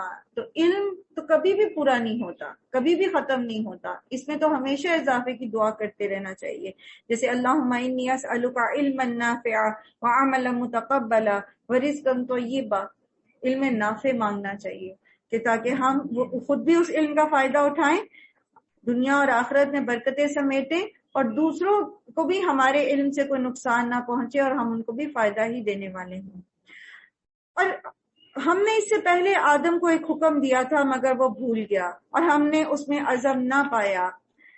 یاد کرو وہ وقت جب کہ ہم نے فرشتوں سے کہا تھا کہ آدم کو سجدہ کرو تو وہ سب سجدے میں گر گئے مگر ایک ابلیس تھا کہ انکار کر بیٹھا۔ اس پر ہم نے آدم سے کہا کہ دیکھو یہ تمہارا اور تمہاری بیوی کا دشمن ہے، ایسا نہ ہو کہ یہ تمہیں جنت سے نکلوا دے اور تم مصیبت میں پڑ جاؤ۔ یہاں تو تمہیں یہ آسائشیں حاصل ہیں کہ نہ بھوکے ننگے رہتے ہو، نہ پیاس اور دھوپ تمہیں ستاتی ہے۔ لیکن شیطان نے اس کو پھسلایا اور کہنے لگا آدم بتاؤں تمہیں میں وہ درخت جس سے ابدی زندگی اور لازوال سلطنت سلطنت حاصل ہوتی ہے۔ آخرکار دونوں میاں بیوی اس درخت کا پھل کھا گئے۔ نتیجہ یہ ہوا کہ فوراً ہی ان کے سطر ایک دوسرے کے آگے کھل گئے اور لگے دونوں اپنے آپ کو جنت کے پتوں سے ڈھانکنے۔ آدم علیہ السلام نے اپنے رب کی نافرمانی کی اور راہ راست سے بھٹک گئے۔ پھر اس کے رب نے اس کو برگزیدہ کیا اور اس کی توبہ کو قبول کر لیا اور اسے ہدایت بخشی اور فرمایا کہ تم دونوں فریق یعنی انسان اور شیطان یہاں سے اتر جاؤ، تم ایک دوسرے کے دشمن رہو گے۔ اب اگر میری طرف سے تمہیں کوئی ہدایت پہنچے تو وہ جو کوئی میری اس ہدایت کی پیروی کرے گا وہ نہ بھٹکے گا نہ بدبختی میں مبتلا ہوگا۔ بات دراصل یہ ہے کہ شیطان ہمیشہ ایسے ہی بنا سوار کے جو ہے وہ گناہوں کو شوگر کوٹڈ کر کے نیکی کا لبادہ اڑا کے دکھاتا ہے۔ یاد رکھیے جو مومن ہوتے ہیں پکے، جو اللہ کے مخلص بندے ہوتے ہیں، ان کو جب شیطان کی طرف سے کوئی ایسی بات چھوتی ہے، کوئی وسوسہ چھوتا ہے تو وہ فوراً کانشیس ہو جاتے ہیں۔ وہ اس چارم کے پیچھے، اس رنگ و روشنی کے پیچھے نہیں لگ جاتے جو ان کو دکھایا جاتا۔ اور آج کے دور میں مجھے لگتا ہے کہ سب سے بڑا فتنہ میڈیا ہے۔ آپ کو برائیاں اور خرابیاں ایسے ہی جو ہے وہ سب سے بیکار ڈرنک جو ہوتا ہے، جو آپ کی صحت کے لیے، آپ کے بچوں کی صحت کے لیے نقصان دہ ہوتا ہے، وہ آپ کو ایسے دکھاتے ہیں جیسے اس کو پیے بغیر تو آپ زندہ ہی نہیں رہ سکتے، اور ہم ان کے پیچھے لگ جاتے ہیں۔ یہ ٹوتھ پیسٹ، یہ فلاں چیز، یہ فلاں چیز، یہ فلاں چیز۔ اپنے آپ کو اس پھندے سے بچائیے۔ اور انٹرنیٹ کے پیکیجز، میں کبھی سوچتی ہوں کہ یہ رات کے وقت ہی انٹرنیٹ کے پیکیجز اتنے سستے کیوں ہوتے ہیں؟ کیونکہ رات کا وہ وقت ہوتا ہے جب انسان اکیلا ہوتا ہے اپنے بستر پر۔ نوجوان لڑکے اور لڑکیاں جو ہیں اور بڑے بھی، آج کل تو ہر کوئی اس فتنے میں جو ہے وہ اس سے متاثر ہے اللہ ماشاء اللہ۔ تو پھر کیا ہے کہ وہ آپ کو دکھائیں گے ایسے کہ بس ساری رات آپ کے پاس سستا پیکیج ہے تو آپ بہت جو مرضی کرتے رہیں اور آپ کا فائدہ ہے اس میں۔ حالانکہ فائدے علم کے لیے تو اس کو کم لوگ بھی استعمال کرتے ہوں گے، زیادہ لوگ تو خرابی ہی کی طرف لے کے جاتے ہیں۔ اور دوسری چیز یہ کہ جنت ایک ایسی جگہ تھی، نہ بھوک پیاس ہے، نہ دھوپ گرمی ہے، اور نہ کوئی اور ٹینشن ہے۔ تو بندہ اسی طرح جب اللہ تعالیٰ اس کو دین کے پر عمل کرتے ہوئے حیات طیبہ کی جنت میں رکھے ہوئے ہوتا ہے، تو پھر اس کو دنیا کی چکا چوند جو ہے نا، یہ شیطان کے بہکاوے اس کو جب اس میں سے نکلوانے کی کوشش کرتے ہیں، وہ جو جیسے ابن تیمیہ کہتے تھے نا، میں اپنی جنت اپنے ساتھ لے کے پھرتا ہوں، تو شیطان یہ چاہتا ہے کہ وہ جنت ہم سے چھن جائے اور ہم دین کو چھوڑ کے دنیا کی چکا چوند کے پیچھے لگ جائیں۔ تو بہت چوکنے رہیے، یہ ہمارا دشمن ہے۔ اللہ تعالیٰ فرماتے ہیں کہ اس کو اپنا دشمن سمجھو۔ اور پھر اللہ تعالیٰ فرماتے ہیں وَمَنْ أَعْرَضَ عَنْ ذِكْرِي فَإِنَّ لَهُ مَعِيشَةً ضَنْكًا وَنَحْشُرُهُ يَوْمَ الْقِيَامَةِ أَعْمَىٰ قَالَ رَبِّ لِمَ حَشَرْتَنِي أَعْمَىٰ وَقَدْ كُنْتُ بَصِيرًا قَالَ كَذَٰلِكَ أَتَتْكَ آيَاتُنَا فَنَسِيتَهَا وَكَذَٰلِكَ الْيَوْمَ تُنسَىٰ۔ جو ہمارے ذکر سے منہ موڑے گا اس کی معیشت تنگ کر دی جائے گی، دنیا میں بھی چاہے اس کے پاس سونے چاندی کے ڈھیر ہوں، دل کا سکون نہیں ملے گا اسے، اور آخرت میں تو اس کے لیے تنگ قبر اور جہنم کی تنگ گھاٹیاں ہوں گی۔ اور وہ قیامت کے دن اندھا اٹھایا جائے گا اور پھر کہے گا اے میرے رب تو نے مجھے اندھا کیوں اٹھایا، میں تو دنیا میں دیکھتا تھا۔ تو اللہ تعالیٰ کہیں گے ہماری آیات جب تمہارے سامنے آتی تھی نا تو تم ایسے ہی اندھے بنے رہتے تھے، تم نے ان کو بھلا دیا، یاد بھی کیا تو عمل کے وقت بھول گئے، تو آج تمہیں بھی ایسے ہی اللہ تعالیٰ اگنور کر دیں گے، تمہاری طرف دیکھیں گے بھی۔ اللہ تعالیٰ ہم سب کو اپنی پناہ میں رکھیں۔ اسی طرح حد سے گزرنے والے اور اپنے رب کی آیات کو نہ ماننے والے کو دنیا میں بدلہ دیتے ہیں، اور آخرت کا عذاب زیادہ سخت اور زیادہ دیر پا ہے۔ پھر کیا ان لوگوں کو کوئی ہدایت نہ ملی کہ ان سے پہلے کتنی ہی قوموں کو ہم ہلاک کر چکے ہیں جن کی برباد شدہ بستیوں میں آج یہ چلتے پھرتے ہیں۔ در حقیقت اس میں بہت سی نشانیاں ہیں ان لوگوں کے لیے جو عقل سلیم رکھنے والے ہیں۔ اگر آپ کے رب کی طرف سے پہلے ایک بات طے نہ کر دی گئی ہوتی اور مہلت کی ایک مدت مقرر نہ کی جا چکی ہوتی تو ضرور ان کا فیصلہ ہو چکا ہو جاتا۔ بس اے محمد صلی اللہ علیہ وآلہ وسلم جو باتیں یہ لوگ بناتے ہیں ان پر آپ صبر کیجئے اور اپنے رب کی حمد و ثنا کے ساتھ اس کی تسبیح کیجئے۔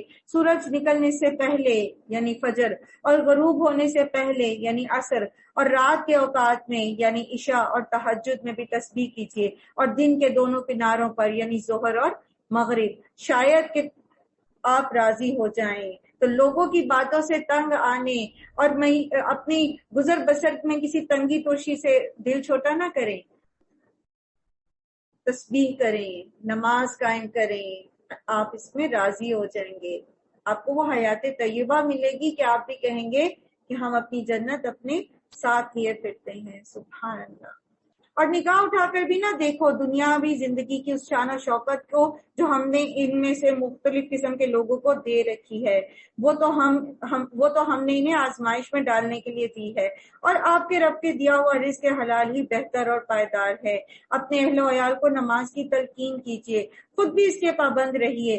ہم آپ سے کوئی رزق نہیں چاہتے، رزق تو ہم آپ کو دے رہے ہیں، اور انجام کی بھلائی تقوی ہی کے لیے ہے۔ وہ کہتے ہیں یہ شخص اپنے رب کی طرف سے کوئی معجزہ کیوں نہیں لاتا، اور کیا ان کے پاس اگلے صحیفوں کی تمام تعلیمات کا واضح بیان نہیں آ گیا؟ اگر ہم اس کے آنے سے پہلے ان کو کسی عذاب سے ہلاک کر دیتے تو پھر یہ لوگ کہتے کہ پروردگار تو نے ہمارے پاس کوئی رسول کیوں نہ بھیجا کہ ذلیل و رسوا ہونے سے پہلے ہم تیری آیات کی پیروی اختیار کر لیتے۔ اے محمد صلی اللہ علیہ وسلم ان سے کہیے ہر ایک انجام کار کے انتظار میں ہے، بس اب منتظر رہو تم بھی، ان قریب تمہیں معلوم ہو جائے گا کہ کون سیدھی راہ پر چلنے والا ہے اور کون ہدایت یافتہ ہے۔ تو بات دراصل یہ ہے، ہم بھی کہتے ہیں نا، ہمیں پتا ہوتا تو ہم ایسے کرتے اور ویسے کرتے۔ تو جب ہمیں اگر پتہ لگ جائے تو اب ہمارا عمل کیسا ہے یہ اللہ سبحانہ و تعالیٰ دیکھیں گے۔ اور اللہ سبحانہ و تعالیٰ گناہوں اور غلطیوں اور لغزشوں سے درگزر کرنے والے ہیں، دیر صرف ہماری توبہ کی ہوتی ہے۔ اللہ سبحانہ و تعالیٰ بہت غفور و رحیم ہے۔ اللہ سے دعا ہے کہ وہ تمام بیماروں کو شفائے کاملہ و عاجلہ عطا فرمائیں، اور اپنی کلام کی حکمتیں ہمیں سکھائیں تاکہ ہم اپنی زندگی میں ادھر ادھر نہ بھٹکیں، بلکہ اس سیدھے صراط مستقیم پر، اس کی جنت کے راستے پر آخری سانس تک چلتے رہیں۔ اللہ سبحانہ و تعالیٰ آپ سب کو اجر عطا فرمائے، سننے کا، حوصلے کے ساتھ، صبر کے ساتھ، اور اللہ تعالیٰ آپ کو اپنی حفظ و امان میں رکھیں، عافیت عطا فرمائے، سلامتی عطا فرمائے۔ وآخر دعوانا الحمدللہ رب العالمین۔ سبحانک اللہم و بحمدک، نشہد ان لا الہ الا انت، نستغفرک و نتوب الیک۔ السلام علیکم ورحمۃ اللہ وبرکاتہ۔